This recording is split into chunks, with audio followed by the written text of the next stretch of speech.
కళ్యాణ్ గారు ఇలా చేసి ఉండవలసింది కాదు అని చెప్పేటటువంటి అవకాశం కూడా మాకుంటది. చెప్పడానికి అదేమో నిషిద్ధమేం కాదు కదా.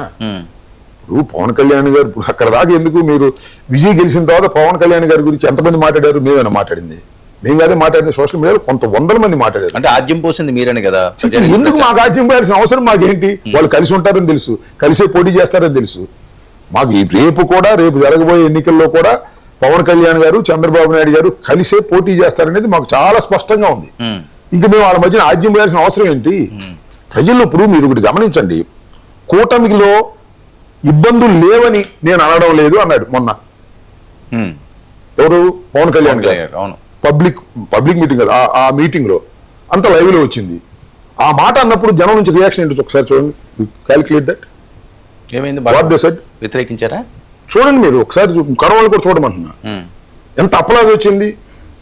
ఎస్ అనే పద్ధతిలో వచ్చి కింద రాద్ధాంతం చేసినంత పని చేశారు. అంటే కూటమిలో ఉన్నటువంటి జనసేనకి తెలుగుదేశానికి మధ్యన కొన్ని వైరుధ్యాలు ఉన్నాయి, కింద ఇబ్బంది పడుతున్నారు అనేది అందరూ చెప్పుకున్న అంశం. మేము ఆజ్యం పోయాల్సిన అవసరం మాకేంటి? జగన్మోహన్ రెడ్డి గారిని అరెస్ట్ చేయబోతున్నారా? అరెస్ట్ చేసే ఆలోచనలు ఉన్నాయా కూటమికి? లేకపోతే పాత కేసులు ఏమైనా మళ్ళీ ప్రచారం నేపథ్యం? నేను ఒక మాట చెప్తాను సార్.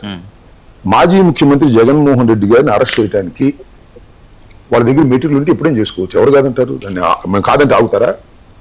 అయితే ఇక్కడ ఇవాళ కొత్తగా వస్తున్నటువంటి అంశాలు ఏంటంటే, ఇప్పుడు మేము చెప్పినవి కాదు, మేము చెప్తే అది వేరే విషయం. ప్రొఫెసర్ నాగేశ్వర గారు చెప్పాడు. ఏం చెప్పారు? అయ్యా, జగన్మోహన్ రెడ్డి గారిని అరెస్ట్ చేయమని చంద్రబాబు నాయుడు గారు పంపితే పవన్ కళ్యాణ్ గారు వెళ్ళారు, ఆయనతో పాటు మాదిల మనోహర్ గారు కూడా వెళ్ళారు. కానీ మేము చేయమని చెప్పారు. వాళ్ళు మాకు మిత్రులే, మీరు మిత్రులే, వీళ్ళు తాత్కాలిక మిత్రులు, వాళ్ళేమో సుదీర్ఘమైన మిత్రులు అని ఆయన చెప్పారని నాగేశ్వర గారు చెప్పారు. సోర్స్ ఏంటో మనకు తెలియదు. కాదండి, చంద్రబాబు నాయుడు గారికి మోదీ గారికి మాటలు లేవా ఏంటి? పవన్ కళ్యాణ్ గారిని ఎందుకు పంపించాలి అక్కడికి? అది మీరు ఆ చెప్పిన ఆయన అడగాలి. ఎవరైతే ఈ విషయాన్ని బయట పెట్టారో ఆయన అడగాలి. నాకున్న అవగాహన ఏంటంటే, మీరు ఇక్కడ అడిగారు కాబట్టి చెబుతున్నా. 2014-19 కాలంలో చంద్రబాబు నాయుడు గారు భారతీయ జనతా పార్టీ దగ్గరికి వెళ్ళి జగన్మోహన్ రెడ్డి గారిని అరెస్ట్ చేయమని చాలాసార్లు రిక్వెస్ట్ చేసినా వాళ్ళు అంగీకరించలేదనే విషయం నేను చెప్పింది కాదు. ఇవాళ తెలుగుదేశం పార్టీలో శాసనసభ్యుడిగా ఉన్నటువంటి వ్యక్తి, ఆ రోజున జనతా పార్టీకి రాష్ట్ర అధ్యక్షుడిగా ఉన్నటువంటి కన్నా లక్ష్మణ గారు బహిరంగ చెప్పారు. మేము చెప్పించామా?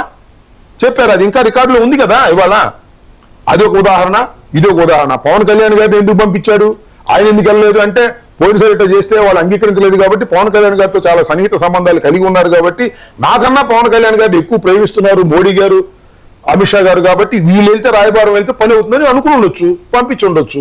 అసలు ఈ మధ్యకాలంలో పవన్ కళ్యాణ్ గారు, భాస్కర్ గారు అసలు వెళ్ళిన పరిస్థితి లేదు కదా. వెళ్ళినప్పుడే అడుగుంటారు. నాకేం తెలుసు? సారీ, అది కాదు, నాకేం తెలుసు? వెళ్ళినప్పుడే, నేను చెప్పలేదు కదా.